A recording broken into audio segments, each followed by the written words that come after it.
Hi everyone, we have a pretty difficult lesson today.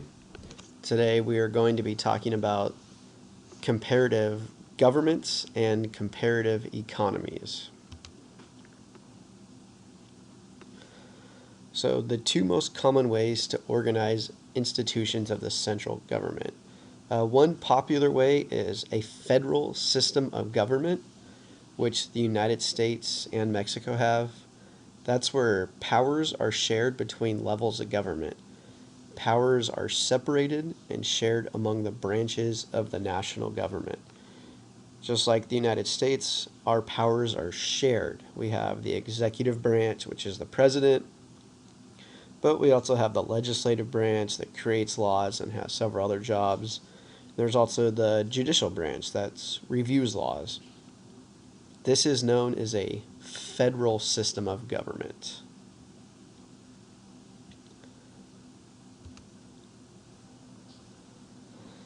And the two most common ways to organize institutions of the central government, we talked about the federal system, and that's where the central government has the power.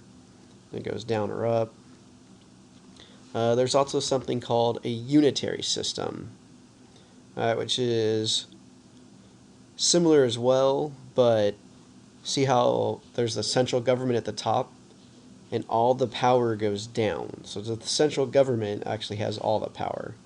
If you look at a federal government like the United States, the central government does not have all the power. There is power that goes down, but there's also the power that goes up. In a central government, all the power goes down.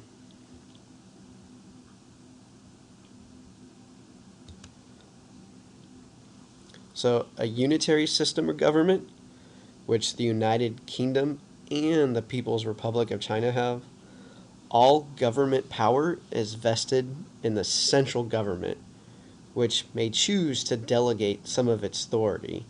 So remember, the United States is not like this. The United States, there's power going up, there's power that's going down, there's state rights, there's federal rights, even local government has rights, there's the executive power, judicial power, legislative power. However, in a unitary system, the central government has all power.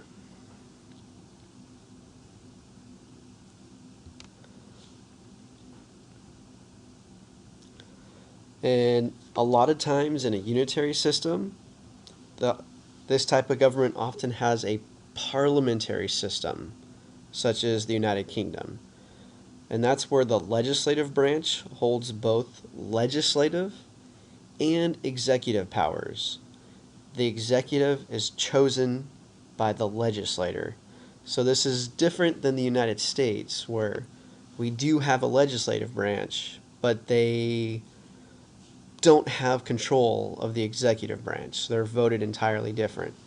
In the United Kingdom, though, people vote for the legislative branch, which they call the parliament.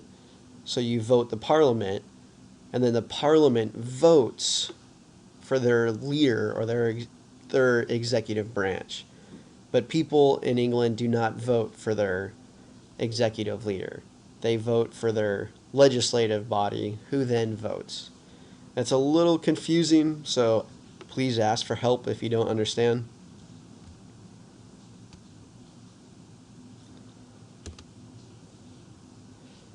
So going back to the United States, limited governments have restraints on power and encourage broad-based participation in the political process.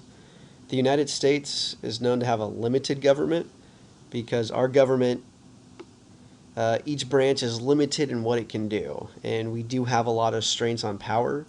We don't want one person to have all the power. We don't want one branch to have all the power.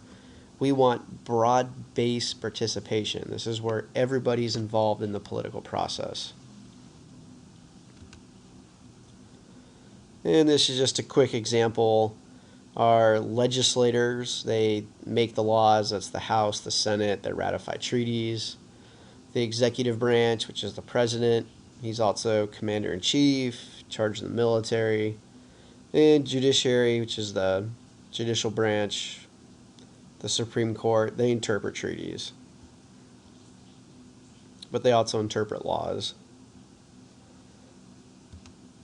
Another type of government is called an authoritarian government, and that's where governments of unlimited power place no limits on the power wielded by one person or small group. So this is where one person can literally control anything. If he wants to raise taxes, he can raise taxes. If he wants to go to war, they can go to war. An oligarchy, which might be a new term for you guys, that's where only a few people have power. So that could be like Russia, where really only in Russia, 3 or 4 people, they have all the power in the country. A monarchy, which is a king or queen, which they have in Saudi Arabia. They have it in other countries as well. The king or queen can do whatever they want. There's no one to stop them. If they want to kill someone, I mean, they can kill someone. If they want to raise taxes, they can raise taxes. There's also dictatorships. That's just one leader with all the power. North Korea is an example of a dictatorship. And yeah, they can do whatever they want. If they want to send more people to jail, if they don't want anybody to be doctors, if they don't want people to have the internet, they can do that if they want to.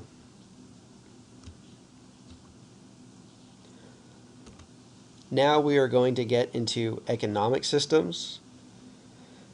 And economic systems vary based on the degree to which the government intervenes in the marketplace. The United Kingdom is generally a market economy and private ownership of property. So that's where individuals, where it says private ownership of property. The government does not own property. People do. Private ownership.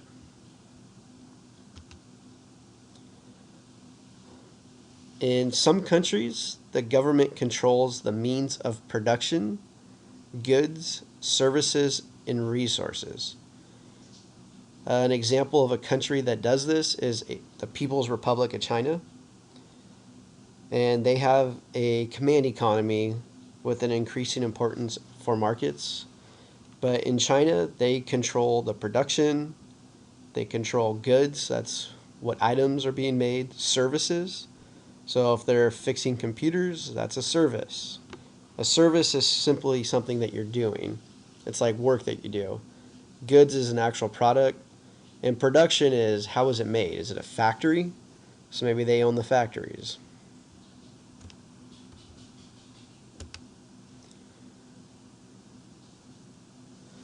And the key factor in determining the type of economy a country has is the extent of government involvement in economic decision making. And another country we'll go over is Mexico, which has a market economy with government ownership of some major industries.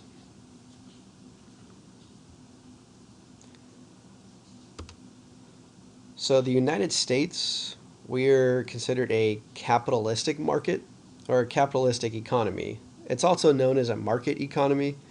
So either one. If you hear capitalistic economy or market economy, it's the same thing. And this is an economic system in which businesses privately own the means of production, which is referred to as capital. Free market competition dictates prices and production levels. Under the capitalist system, prices and salaries are determined by supply and demand, which we'll get more into supply and demand in a little bit. But in the United States, the people who own the means of production, which is referred to as capital, so people who own the factories, people who pay the workers, it is private. It's private citizens, it's companies, it's not the government. Going on to supply and demand, and that's the amount of a commodity, which can be an item like fruits, vegetables, a cell phone, product, that's kind of the same thing as a commodity, or service. You know, if you are someone who builds roofs or builds houses, you're offering a service. I'm a teacher. Teaching is my service. And, well, it's the amount of a commodity, product, or service available and the desire of buyers for it, considered as a factor for regulating its price. So here's some examples. If there is a large supply of something, such as salt, the price will be less. There's tons of salt. I mean, salt's all over the place. You can get anywhere. It doesn't cost very much. However, if there is less supply, like gold, the cost will go up.